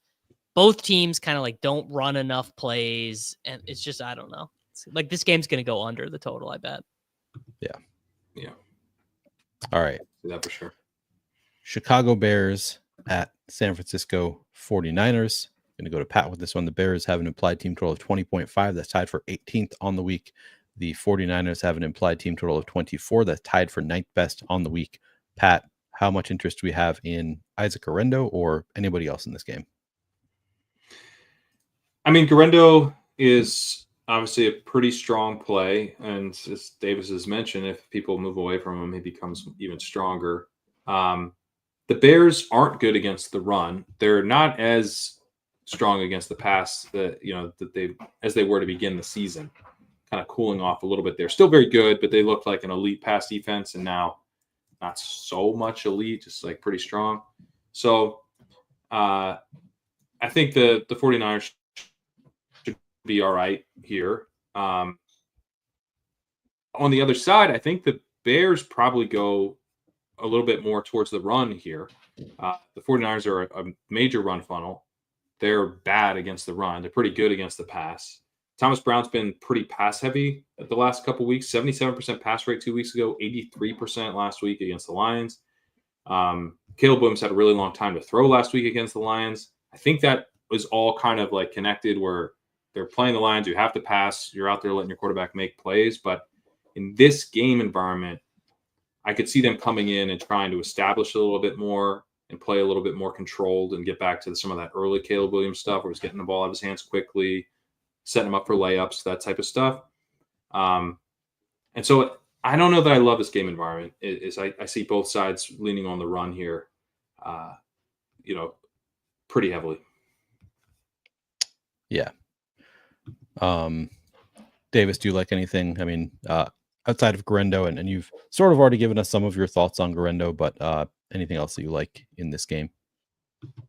I really think that I'm gonna be the sucker who goes back to the Purdy stuff.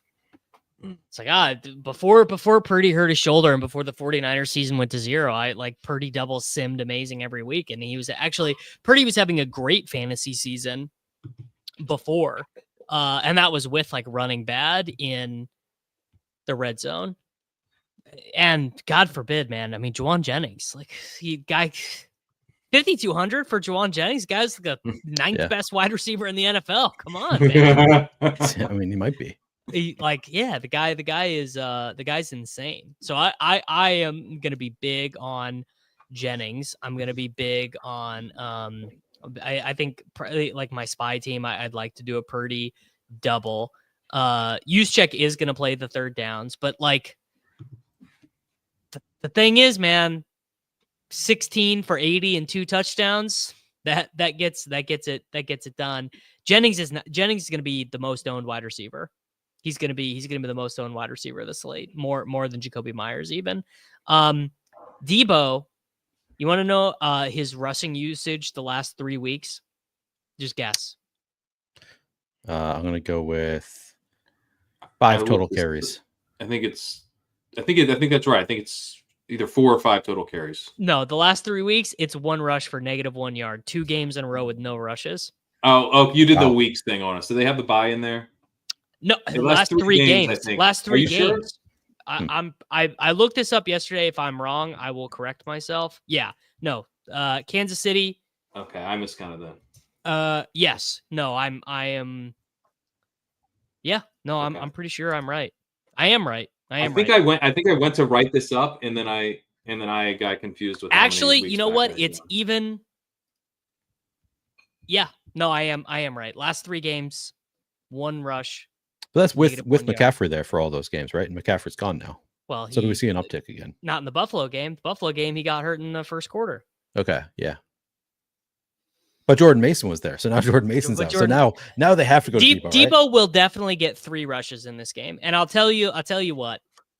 If you're not going to play Debo here at $5,900 with them down to Isaac Guerendo in the backfield, Debo might as well just retire. Yeah, he truly might. Like if he cannot generate 17 fantasy points here, then he is of no use to us ever. Like he does not need to be mentioned ever again. Yeah, the price is right for Debo. Hard not to have like a 5,900. little bit of interest there. Jennings just looks objectively better at 5,200. Like he's going to see more targets. He's probably better than Debo right now. Yeah, so Debo, but low owned pivot, I guess, to Debo. What about Kittle? Like Kittle's he's good. Has those huge spike weeks. Nobody's going to play him. I was going to say he's like this was Jacob Sanderson's flag plant on our Thursday show. He's just like, man, no one wants to play this guy. Everyone wants to play Trey McBride instead of this guy. Yeah, I think it's pretty good. Seems like a tournament play for sure. Yeah, I like that.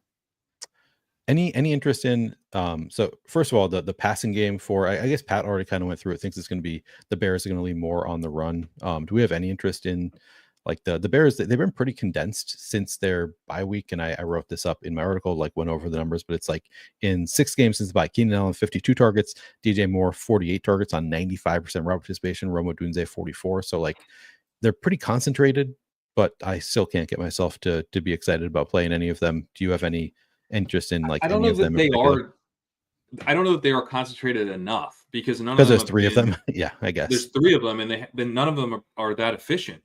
You know, even with Brown, I think Moore's at 1.89 yards per out run since Brown's taken over, which is way better than he's been for the course of the season. Keenan's at like 1.52 or something like that. And you know, those numbers are better than for the year, where Moore's at 1.36 and Allen's at 1.20. But Odunze's only been at 0.57 yards per out run since Thomas took over. He's 1.19 for the year. That probably doesn't stick. I don't think they're just cutting Odunze out. So it's kind of like it's sort of shifted towards Allen and Moore, but what if it kind of goes back and just kind of does the swirl that it's been doing all season? Right. It's just not efficient enough, I think. Yeah. Caleb's been actually like the past 2 games, Caleb has put up 26, 27 fantasy points, which is kind of nuts. Nice. Sort of kind of want to go there, but it's tough on this slate to get too excited about it. The one that I really want to hear your thoughts on is Travis Homer. We already have Roschon Johnson ruled out. DeAndre Swift, I don't think he's practiced yet this week, or at least like the past few days. It really could be like Travis Homer is the starting running back. He's 4,000 on both DraftKings and FanDuel. Like I know we have a lot of value on this slate, but he's the only one I think that is stone min on both sides. Like 4,000 on FanDuel in particular, like 4,000 is just, you don't really get viable plays at 4,000 very often. I don't know. Any interest in Travis Homer? If he literally was the last guy. Yeah, you need 4,000 player. Yeah, throw him in there. Yeah. I want to say one time I wanted to play him as chalk for Seattle, and DJ Dallas took all the rushes. That's right. Like Me too. I played him. I remember that. The thing with Travis Homer is that like, you're going to learn someone's name. If Travis Homer is the starting running back, you're going to learn someone's name. It's a Sincere McCormick situation. Like for real, yeah. Like you, who's this guy? Oh, they had him on the practice. They've loved him, but they didn't tell anybody about. They really think he's great. UDFA, they've had for 3 years, whatever, right? That's exactly what. Okay, now we got to figure out who this is going to be. Whose name is everyone going to learn? Yeah, it was supposed to be Khalil Herbert. Damn it, dude! It's Darrington Evans and Demetric Felton. That's like as bad as it gets because those are pass catchers. That is like as bad as it gets for Homer. That means Homer 10 rushes for 28 yards is what Travis Homer is getting. And it looks worse on the field. Yeah. All right. So what I'm hearing is no interest. I don't think I'm interested. I could see it being fine. I mean, Amir Abdullah and like in the way he kind of hit, that would be. Yeah. Velus Jones got cut. If Velus Jones had not been cut, this would have been like, oh my god, are we getting is Ian Wheeler on IR? Remember that dude from Hard Knocks? That would have been fun if we got to Ian. We relearned Ian Wheeler's name. He's on IR though. Sad. Yeah. All right, so we're not doing it with Travis Homer. Probably. Velus Jones is a Jacksonville Jaguar. He might start at running back for the Jaguars by the end of the year. He might be their head coach by the end of the year. Yeah. Dude, Doug's not getting fired. Come on, grow up. He will. He's at least getting fired this offseason, right?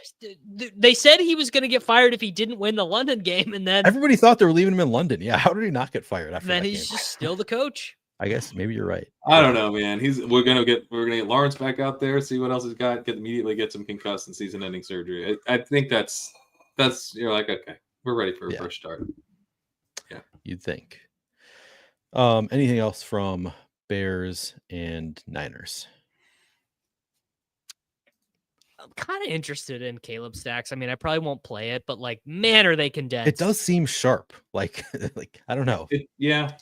It's just like, here's the thing though. Can they get down 2 touchdowns to the 49ers? Are the 49ers good enough to punish them that way? Because they're pretty stubborn about running the ball. Maybe it'll be brand new though. Eberflus is gone. It's no Swift now, no Roshan Johnson. Like Travis Homer is they're running like the dead cat bounce ×2. You get the dead cat bounce when you fire what's his name? Waldron. Now you fire Eberflus. It's time to go. Not UM says Swift did have limited practice today, so maybe he will be good to go, and we don't even have to worry about Homer stuff. The final game is just on FanDuel. As far as I could tell, nothing that I love in it. It's the Chargers at the Chiefs. Chargers have an implied team total of 19.5. That's 21st out of 26 teams on the week. I didn't write up a single player on the Chargers. Ladd is questionable. He was the one that I thought about writing up, but he's kind of expensive. I guess if Ladd was out, maybe we consider like a Quentin Johnston or something. If Ladd's out, you're looking at the worst Sunday night football game of the whole year. You really are. Yeah, it's going to be. I mean, I think we're looking at the worst Sunday night football game of the year, regardless. If Ladd is out, you're looking at. They might as well just put boxing gloves on Pacheco and Gus Edwards and let them just duke it out, because that'll be more entertaining. Sign me up. Better than the Tyson fight, you know. I mean, if they can, if that's the way, if they can get fantasy points for those, like I don't know, each significant striker. I don't know how boxing is scored, but like, so if I can get Gus some fantasy points, like. However you want to do this matchup, I'm in for it. It's like that's the only way Gus can get fantasy points is us awarding them to him on the scorecard. Exactly. I mean, I'll take him where I can get him with Gus at this point. Pacheco 6,700, like Kareem Hunt 6,300. No, it's not there yet. It's going to be too chopped and changed. P. Ryan's still playing 100% of the long down and distance. Like that's going to be a mess, by the way, for like playoff best ball, Pat. I think that is just going to be the thing. P. Ryan is playing long down and distance the whole way. He's McKinnon. You think Hunt's going to have a role still, or are they going to cut him out? That's the thing. I think so. You can't bring Hunt back in and then have him play, quote unquote, as well as he did. I'm sure the team views it as him playing very well. I don't think we view it as him playing very well. And then say, all right, well, the boss is back, so we're going to make you a healthy scratch. Yeah, I don't think and by the way, Steele got 2 carries it too. He was active. I thought for sure they'd make Steele a healthy scratch. I thought it's cool to involve the fullback, you know. Yeah. They just don't want us to be happy. The Chiefs, they're just not. I guess they're throwing to Kelsey. That's the one thing. Like Kelsey is the one like consistent thing since Rashee Rice's injury. At least he's been like a target hog. So there's that. And Noah Gray. Good point. Yeah. Noah Gray. This Kelsey. You want to talk about playoff best ball? I draft Noah Gray there. Me too. If Hollywood Brown. If you're looking for Hollywood's like a 7th round pick now. Yeah. You're looking for something. Kerrane, we're all looking for the guy who did this. Who made Hollywood Brown a 7th round pick? I don't know. Travis Kelce in his career, Historical Anomalies posted this earlier to me. In his career, he's averaging I think it's 0.57 touchdowns per game. In his 16 career games against the Chargers, he has over 1,400 receiving yards. Like basically, he just murders this team. He basically just kills this team. So whatever you want there. That might be a Staley stat though. You know, is this in LA or is this in Kansas City? I can see. Let's see. It is in Kansas City. Okay, that's not good. It's so cold here. It's like it's been like your nose hairs freeze when you go outside. Cold here. Oh, yeah, it's not fun. I was about to say, well, maybe we get him in the dome, and then I remember the dome is where Patrick Mahomes murdered Rashee Rice in cold blood. Oh God. So. Yep. Yeah, that was not my favorite part of the season. That was that was the worst. That was the worst moment of all time. Yeah.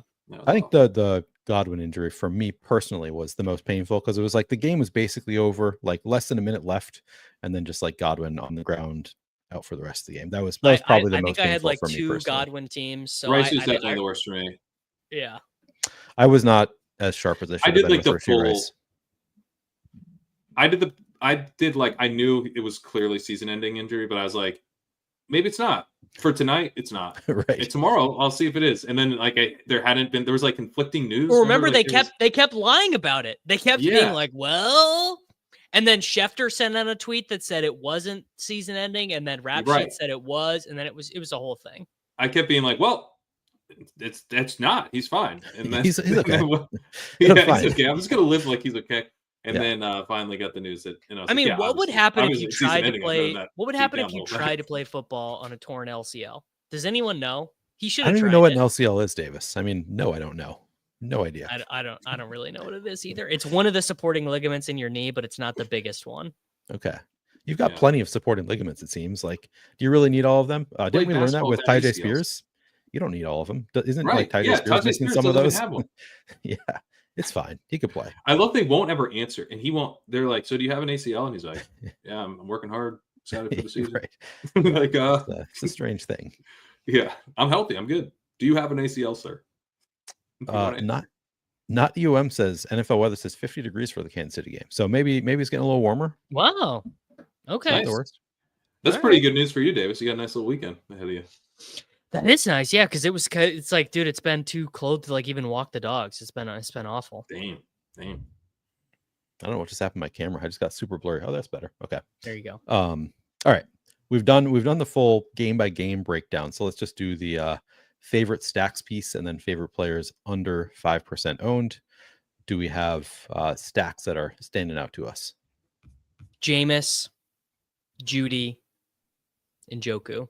And then you could just play Stone. You could Jameis, Judy, and Njoku, press optimize, and you could just put that in. You just play chalk with that. I'm pretty sure. Probably right. Yeah. Evans, Mayfield. Tack on Otten, tack on Shepard if you want, but Evans, Mayfield. I like that one. It's gotten a little bit chalky. I wanted to, like, my stack that I've been saying that I want to play is the Kyler with Trey McBride and or Marvin Harrison stack. It's gotten a little bit chalky though. He's now like double digit owned, so I still like it. I still think it's like a potentially doesn't go quite as high because people remember a couple weeks ago that game. Like it's like sort of interesting. And then favorite plays under 5% owned. I gotta say, this is Davis. I know you and I both do the expert survey. It was tough finding like players that I really like at low ownership because they're just like the players that look great are getting some ownership on this slate. So it is a tough one to find super low owned plays. But do we have anything that we like here? Well, Sterling Shepard was one of them, which is like it's not a very fun answer. And A-Chain. I mean, that's the layup. A-Chain is you're right. 6%. I normally don't have very strong feelings about expensive. Like you know what A-Chain is? A-Chain is Derrick Henry in this slate. The guy who could totally bury you, who's going to be 5% owned, who no one plays. That's who he is. So treat him like you treat Henry. I like that. George Kittle coming in pretty low owned. Yep. Pretty interesting. George Pickens. It's a good call. Yeah, I think those are some good calls. Walker, if he plays, which will be shaky. I'm gonna bet he doesn't. By the way. Okay. So we should answer that. You shouted out Kerrane earlier, and that's a good Kerrane. one. Yeah. We should answer that which of the cheap running backs, let's assume for this conversation that Walker does not play, which of the cheap running backs do you like the most, and which one are you most likely to fade with your own money? All right, so listing them out, it would be Guerendo, Charbonnet. I'm blanking now. Who else we have here? Braylon Allen. Yeah, those are the big three. Potentially Travis Homer, but so really just those big three are the cheap guys we're talking about. I'm most likely to play Charbonnet, I think. Yeah. We didn't mention that Trent Williams is out, which chat was talking about a lot, but like that's a big thing for Guerendo. Sure, but he hasn't played the whole year. Yeah. He played some. He's been out for a few weeks, right? Has he really been out that long? I thought he was just out for like the past couple weeks. Like off and on throughout the year, but maybe I'm wrong. But yeah, so I think Guerendo number 1. Charbonnet number 1, Guerendo number 2, Braylon Allen number 3 for me, I think. Davis, I think you said you like Braylon Allen. Oh no, you like Charbonnet best if he is the starter. And then Braylon Allen. Charbonnet, Braylon, Guerendo. Guerendo has 6.2 points, so square in his range of outcomes. Not saying he's a bad play, not saying you should fade him. I think he's great. But I've seen into the future. I've taken the spice melange, and I've seen, my eyes have fluttered into the back of my head, and I've seen Kyle Juszczyk. Your ancestors did this play. They didn't like it. Well, here I will bring up the exact game that I'm thinking of. Trey Sermon, his rookie year, everyone else on the team got injured. I don't remember even who the other running backs were, but against Green Bay, in a primetime game, Trey Sermon had to start the game. He played 59% of the snaps. He had 10 rushes for 39 yards, while Kyle Juszczyk had a career high at the time, 5 rushes. Kittle had a rush. Ayuk had a rush. Trey Lance had a wildcat rush. Debo had 2 rushes. I think Guerendo's better than Trey Sermon. I mean, maybe I'm wrong. Maybe I'm falling for like small sample size of what I've seen. Like he looks like he has juice, so I'm probably falling for the like he's athletic, so like I want to. But as you say, maybe does not understand the like rushing schemes. Like, well, this is like coach the beat writer Ted Nguyen had like a whole thing about this on The Athletic about like the reason why he's not playing, and he had like video clips and stuff of being like, look at what Mason does here, and then look at what Guerendo does here, and it's basically like Guerendo just like knocking heads with his linemen because he just doesn't get it. Yeah. What happened to was Cody Schrader, the Missouri guy? What happened to him? You know where he's at? He's on the Los Angeles Rams practice squad. How about Sean McVay just dicking over old Kyle Shanahan there? Dude, if Cody Schrader was starting this week, I'd be like taking out a mortgage to get more of him because he would be locked in to 19 DraftKings points here. Because it's Patrick Taylor and Izzy Abanikanda now. They're the other dudes. And Abanikanda's been on the team for a literal like a day. Yeah. This should be my best ball week. I should be getting Khalil Herbert and Izzy Abanikanda this week because the starters are all out for the Bears, for the Jets. Like this should be my week. And I'm getting so none of it. I'm getting none of it. Thank you for acknowledging that. I know Abanikanda. I know Pat was with me on that in the pre-draft stuff. Are you going to end up winning the big board because Abanikanda ends up on the Niners 17 being the lead running back for the 49ers? God, I hope so. I mean, if I don't win the big board, I just like there's no justice on this earth. My teams are so good. I'm actually positive advance rate in the big board, and every team that is advancing is like so good. I just can I get some justice, please? I'm begging for some justice. Yeah, no, this is your year in the big. You know what's gonna happen now? Some Justice Hill team is gonna beat you in the final. You're gonna right. Justice. Yeah, you're gonna get your. No, what's gonna happen is Braylon Allen is gonna get injured, and someone who drafted more Isaiah Davis than me is gonna get there. Yeah, probably. Yeah. Oh man. I mean, the thing with Izzy Abanikanda is like it benefits me, but it also benefits Pat and like a lot of players who were drafting probably pretty similar to me in the big board stuff. So like I don't know. It's Yeah. I'm still Would have competing with a lot of been people. pretty nice if my 82% Dylan Laube would have been nice if he generated positive fantasy points instead of -2 on one snap. One Brutal. career snap. So still one snap, right? He didn't get any snaps. No, Or did he played a couple Okay. at a different time, and he did have that kick return. He'll always Always have that have kick that. return. You can't take that away from Dylan Laube. And the dance and the dance moves. You can't take that away from Dylan Laube. Yeah. All right. We're done with the slate breakdown. Where can people find you guys for the rest of the weekend? What do you have going on, etc.? I've got all my stuff over at youtube.com/@Davis_Mattek. All my things can be found there. LegendaryUpside.com for all my stuff, including the walkthrough. I break down the Week 14 slate. We have a playoff best ball tool called the Sidekick available as well. You can learn about that over at Legendary Upside and on the Legendary Upside YouTube channel. We're going to be doing later today. We're going to be on streaming with it, talking through some playoff best ball stuff. So if you're in the playoff best ball streets, highly recommend checking that out.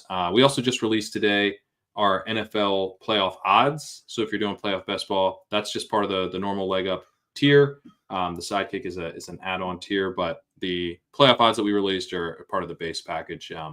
Looking at the odds you make the playoffs, odds of the 1 seed, odds of the conference championship game, and then who you're likely to play in the conference championship game, which is very helpful for putting these teams together. So yeah, we got you covered on playoff best ball content.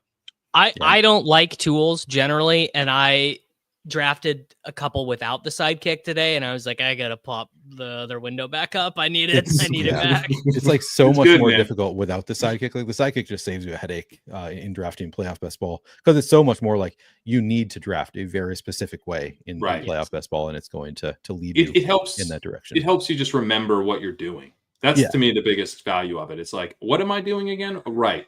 And what are my options again? And then I make you'd make your decisions off of it, but it helps you just like, it's a place for you to store your memories as you draft these teams. Yeah.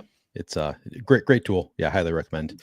Appreciate the consigliere, and make sure you subscribe to all of the YouTube channels. And that is where I will be doing. I'm all over the place, but at 444.com, if you sign up for the DFS package, you can get access to my slate breakdown for the tournament. For the main slate tournament, that's of course all written up. That is what I've been referencing throughout this show in the game by game breakdown. So you can find that if you sign up for 444, and then also I will be posting my cash game article as well at 444. So that's where you can find me. And then also on my YouTube channel, The Flannelverse, I do showdown breakdowns every Monday, Thursday, and Sunday night. So next up, I will be Sunday, 85 minutes prior to Sunday Night Football lock. That is where you'll find me at The Flannelverse. But yeah, lot of good YouTube content out there for all three of us. Make sure you check it out as well. Make sure you subscribe to the 444 YouTube channel as well. That's going to do it for this show. Thank you guys very much. We'll be back next week for the Week 15 breakdown on Friday afternoon. See you then.